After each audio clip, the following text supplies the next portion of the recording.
नमः शिवाय। आज हम शिव पुराण का रुद्र संहिता का तीसरा खंड का 50वां अध्याय पढ़ेंगे। उससे पहले हमने पिछले अध्याय में पढ़े थे मैना का विलाप एवं हठ।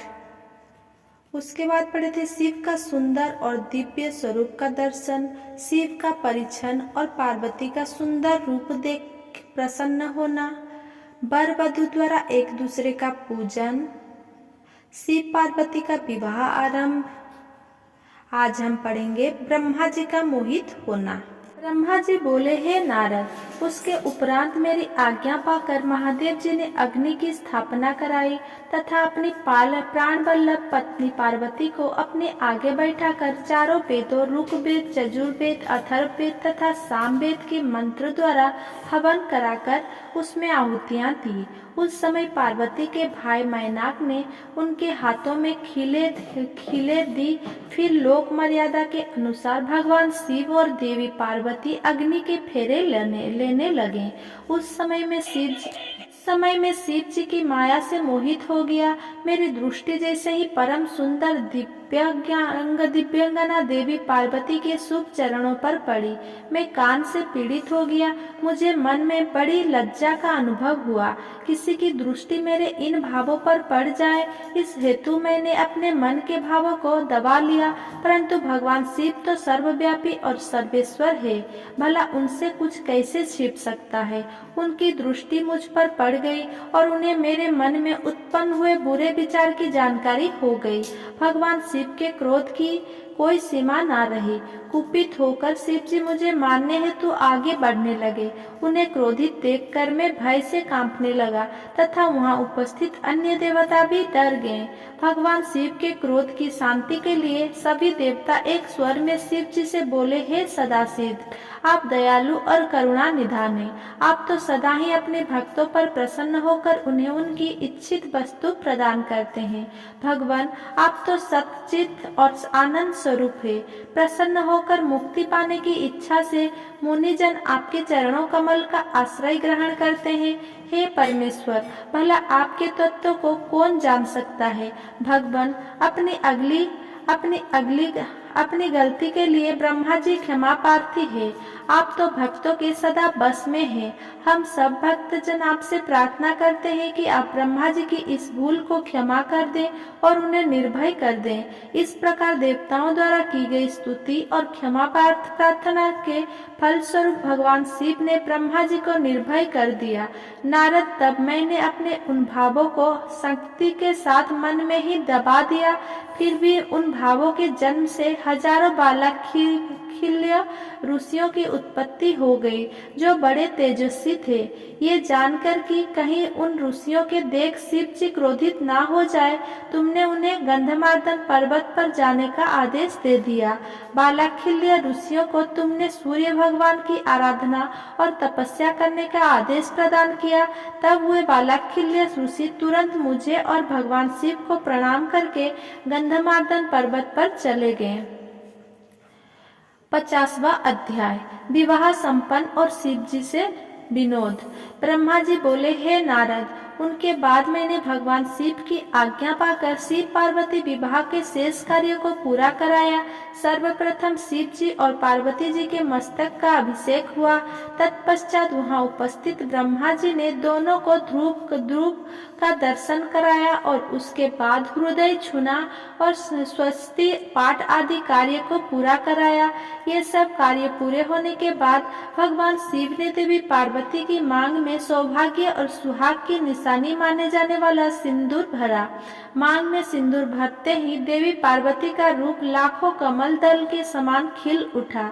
उनकी शोभा देखते ही बनती थी। सिंदूर से उनके सौंदर्य में अभिवृद्धि हो गई। इसके पश्चात शिव पार्वती को एक साथ एक सुयोग्य आसन पर बिठाया गया और वहां उन्होंने अन्न प्रसन्न किया। इस प्रकार इस उत्तम विवाह के सभी कार्य विधि विधान से संपन्न हो गए। तब भगवान शिव ने प्रसन्न होकर इस विवाह को सानंद संपन्न कराने हेतु मुझ ब्रह्मा को आचार्य मानकर पूर्ण मात्र दान किया।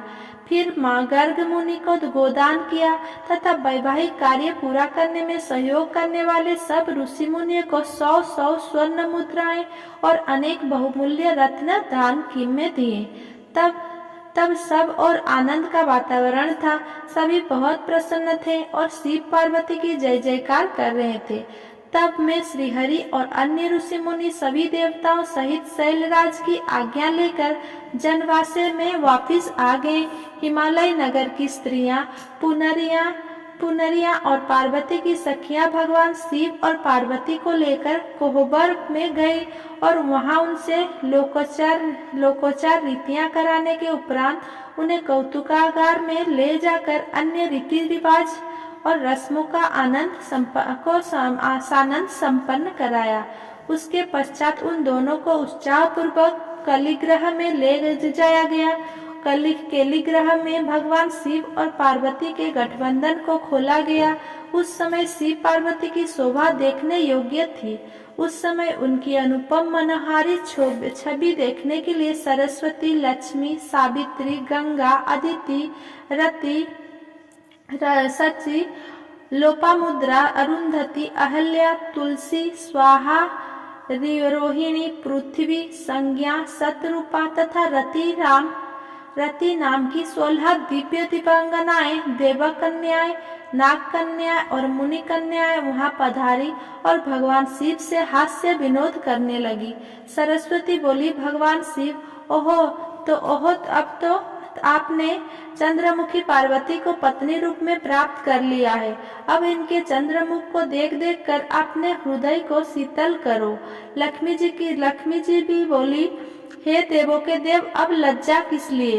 अपनी प्राण वल्लभ पत्नी को अपने हृदय से लगाओ, जिसके बिछड़ने के कारण आप दुखी होकर इधर उधर भटकते रहे।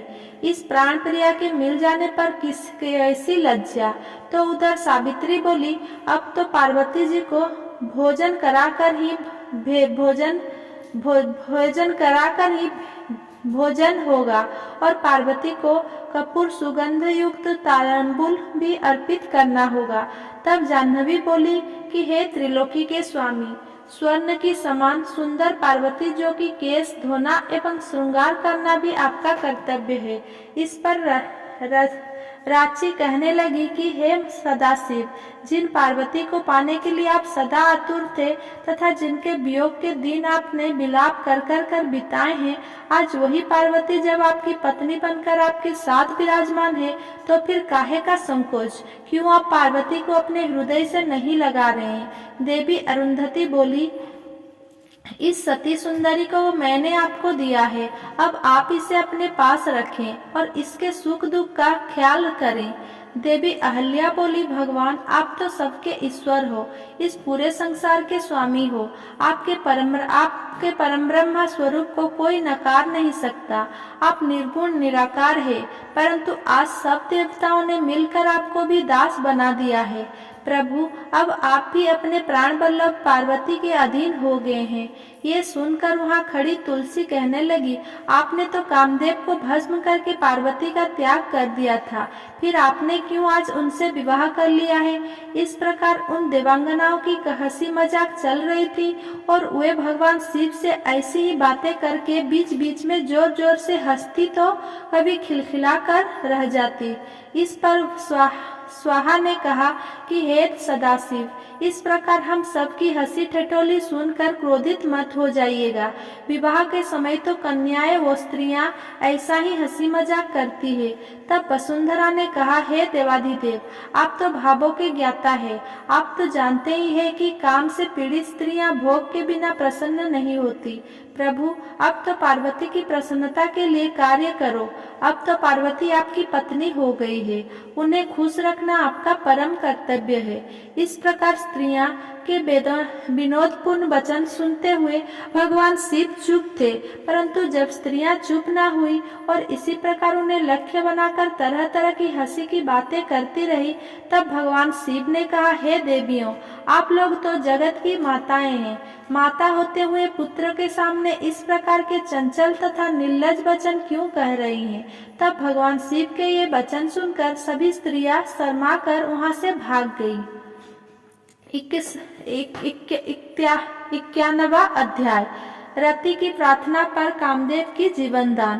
ब्रह्मा जी बोले, हे नारद जी, उस समय अनुकूल समय देखकर देवी रति भगवान शिव के निकट आकर बोली, हे दीन वल्लभ भगवान शिव, आपको मैं प्रणाम करती हूँ।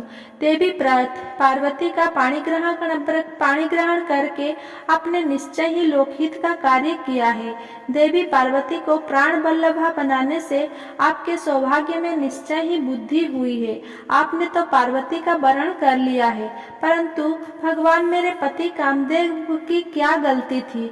उन्होंने तो लोक कल्याण बस सभी देवताओं की प्रार्थना मानकर आपके हृदय में पार्वती के प्रति आसक्ति पैदा करने हेतु ही कामबाण का उपयोग किया था। उनका यह कार्य तो इस संसार को तारकासुर नामक भयानक और दुष्ट असुर से मुक्ति दिलाने के लिए प्रेरित करना था। वे तो स्वार्थ से दूर थे, फिर क्यों आपने उन्हें अपनी क्रोधाग्नि से भस्म कर दिया? हे देवादिदेव महादेव जी, हे करुणा निधान, भक्त वत्सल अपने मन में काम को जगाकर मेरे पति कामदेव को पुनर्जीवित कर मेरे वियोग के कष्ट को दूर करें।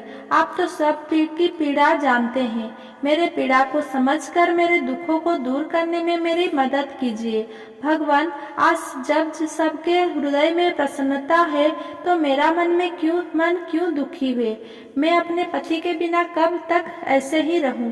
भगवान, आप तो दिनों के दुख दूर करने वाले हैं। अब आप अपनी कही बातों को सच कर दीजिए। भगवान, इस त्रिलोक में आप ही मेरे इस कष्ट और दुखों को दूर कर सकते हैं। प्रभु, मुझ पर दया कीजिए और मुझे भी सुखी करके आनंद प्रदान कीजिए।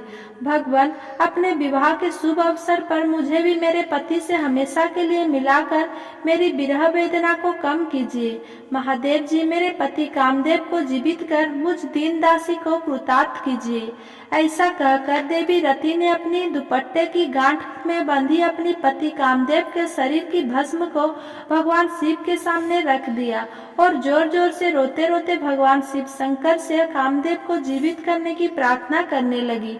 देवी रति की इस प्रकार रोते हुए देखकर वहां उपस्थित सरस्वती आदि देवियां भी रोने लगी और सब भगवान शिव से कामदेव को जीवन दान देने की प्रार्थना करने लगी। इस प्रकार देवी रति के बार बार प्रार्थना करने और स्तुति करने पर भगवान शिव प्रसन्न हो गए और उन्होंने रति के कष्टों को दूर करने का निश्चय कर लिया। शूलपाणी भगवान शिव की अमृतमयी दिव्य दृष्टि पड़ते ही उस भस्म में से सुंदर पहले जैसा बेश और रूप धारण किए कामदेव प्रकट हो गए। अपने प्रिय पति कामदेव को पहले की भांति सुंदर और स्वस्थ पाकर देवी रति की प्रसन्नता की कोई सीमा न रही। वे कामदेव को देखकर बहुत प्रसन्न हुई और उन्होंने दोनों हाथ जोड़कर भगवान शिव को नमस्कार किया और उनकी स्तुति करने लगी। दोनों पति पत्नी कामदेव और रति बार बार भगवान शिव के चरणों में गिरकर उनका धन्यवाद करके उनकी स्तुति करने लगे। उनकी इस प्रकार की गई स्तुति से प्रसन्न होकर भगवान शिव बोले, हे काम और रति, तुम्हारी स्तुति से मुझे बहुत प्रसन्नता हुई है। मैं बहुत प्रसन्न हूँ। तुम जो चाहे मनवांछित वस्तु मांग सकते हो। भगवान शिव के ये वचन सुनकर कामदेव को बहुत प्रसन्नता हुई। उन्होंने दोनों हाथ जोड़कर और सिर झुकाकर कहा, हे भगवान, यदि आप मुझ पर प्रसन्न हैं तो पूर्व में मेरे द्वारा किए गए अपराध को क्षमा कर दीजिए और मुझे वरदान दीजिए कि आपके भक्तों से मेरा प्रेम हो और आपके चरणों में मेरी भक्ति हो। कामदेव के वचन सुनकर भगवान शंकर बहुत प्रसन्न हुए और बोले, तथास्तु, जैसा तुम चाहते हो वैसा ही होगा। मैं तुम पर प्रसन्न हूँ। तुम अपने मन से भय निकाल दो। अब तुम भगवान श्री हरि विष्णु के पास जाओ। तत्पश्चात कामदेव ने भगवान शिव को नमस्कार किया और वहां से बाहर चले गए। उन्हें जीवित देखकर सभी देवता बहुत प्रसन्न हुए और बोले कि कामदेव, आप धन्य हैं। महादेव जी ने आपको जीवन दान दे दिया। तब कामदेव को आशीर्वाद देकर विष्णु पुनः अपने स्थान पर बैठ गए। उधर भगवान शिव ने अपने पास बैठी देवी पार्वती के साथ भोजन किया और अपने हाथ से उनका मुंह मीठा किया। तत्पश्चात शैलराज की आज्ञा लेकर शिव जी पुनः जनवासे में चले गए। जनवासे में पहुंचकर शिव जी ने मुझे विष्णु जी और वहां उपस्थित सभी मुनिगण को प्रणाम किया। तब सब देवता शिव जी की वंदना और अर्चना करने लगे। फिर मैंने विष्णु जी और इंद्रादि ने शिव स्तुति की। सब और भगवान शिव की जय जयकार होने लगी और मंगलमयी वेद ध्वनि बजने लगी। भगवान शिव की स्तुति करने के पश्चात उनसे विदा लेकर सभी देवता और ऋषि मुनि अपने अपने विश्राम स्थल की ओर चले गए। 52वां अध्याय। भगवान शिव का आवास गृह में शयन। ब्रह्मा जी बोले, नारद, शैलराज हिमालय ने सभी बारातियों के भोजन की व्यवस्था करने हेतु सर्वप्रथम अपने घर के आंगन को साफ कराकर सुंदर ढंग से सजाया। तत्पश्चात गिरिराज हिमालय ने अपने पुत्र मैनाक आदि को जनवासे में भेजकर भोजन करने हेतु सभी देवी देवताओं, साधु संतों, ऋषि मुनियों, शिवगणों, देवगणों सहित विष्णु और भक्त वत्सल भगवान शिव को भोजन के लिए आमंत्रित किया। तब सभी देवताओं को साथ लेकर सदाशिव भोजन करने के लिए पधारे। हिमालय ने पधारे हुए सभी देवताओं एवं भगवान शिव का बहुत आदर सत्कार किया और उन्हें उत्तम आसनों पर बैठाया। अनेकों प्रकार के भोजन परोसे गए तथा गिरिराज ने सबसे भोजन ग्रहण करने की प्रार्थना की। सभी बारातियों ने तृप्ति के साथ भोजन किया तथा आचमन करके सब देवता विश्राम के लिए अपने अपने विश्राम स्थल पर चले गए। तब हिमालय प्रिया देवी की आज्ञा पर लेकर नगर की स्त्रियों ने भगवान शिव को सुंदर सुसज्जित बास भवन में रत्न जड़ित सिंहासन पर सादर बैठाया। वहाँ उस भवन में 100 करोड़ रत्नों के दीपक जल रहे थे। उनकी अद्भुत जगमगाहट से पूरा भवन आलोकित हो रहा था। उस बास भवन को अनेकों प्रकार की सामग्रियों से सजाया और संवारा गया था। मोती, माणिक्य एवं श्वेत चंबेर से पूरे भवनों को सजाया गया था। मुक्ता मणियों की सुंदर बंधनवारे द्वारा की शोभा बढ़ा रही थी। उस समय वह बास भवन अत्यंत दिव्य, मनोहर और मन को उमंग तरंग से आलोकित करने वाला लग रहा था। फर्श पर सुंदर बेल बूटे बने थे। भवन को सुगंधित करने हेतु सुवासित द्रव्यों का प्रयोग किया गया था, जिसमें चंदन और अगर का प्रयोग प्रमुख रूप से था। उस बास भवन में देवताओं की शिल्पी विश्वकर्मा द्वारा बनाए गए कृत्रिम वैकुंठ लोक, ब्रह्मलोक, इंद्रलोक तथा शिवलोक सभी के दर्शन एक साथ हो रहे थे। इन्हें देखकर भगवान शिव को बहुत प्रसन्नता हुई। बास भवन में बीचों बीच एक सुंदर रत्नों से जड़ा अद्भुत पलंग था। उस पर महादेव जी ने सोकर रात बिताई। दूसरी ओर हिमालय ने अपने बंधु बांधवों को भोजन कराने के उपरांत बचे हुए सारे कार्य पूर्ण किए। प्रातः काल चारों ओर पुनः शिव विवाह का अनोखा उत्सव होने लगा। अनेकों प्रकार के सुरीले वाद्य यंत्र बजने लगे, मंगल ध्वनि होने लगी। सभी देवता अपने अपने वाहनों को तैयार करने लगे। सभी की तैयारियां पूर्ण हो जाने के पश्चात भगवान श्रीहरि विष्णु ने धर्म को भगवान शिव के पास भेजा। तब धर्म सहस्त्र भगवान शिव के पास वास भवन में गए। उस समय करुणा निधान भगवान शिव सोए हुए थे। ये देखकर योग शक्ति संपन्न धर्म ने भगवान शिव को प्रणाम करके उनकी स्तुति की और बोली, हे महेश्वर, हे महादेव, मैं भगवान श्रीहरि विष्णु की आज्ञा से यहाँ आया हूँ। हे भगवान, उठिए और जनवासे में पधारिए। यहाँ सभी देवता और ऋषि मुनि आपकी ही प्रतीक्षा कर रहे हैं। प्रभु, यहाँ वहाँ पधार कर हम सबको कृतार्थ करिए। धर्म के वचन सुनकर सदाशिव बोले, हे धर्मदेव, आप जनवासे में वापस जाइए। मैं अति शीघ्र जनवासे में आ रहा हूँ। भगवान शिव के ये वचन सुनकर धर्म ने भगवान शिव को प्रणाम किया और उनकी आज्ञा लेकर पुनः जनवासे की ओर चले गए। उनके जाने के पश्चात भगवान शिव तैयार होकर जैसे ही चलने लगे, हिमालय नगरी की स्त्रियां उनके चरणों के दर्शन हेतु आ गई और मंगल गान करने लगी।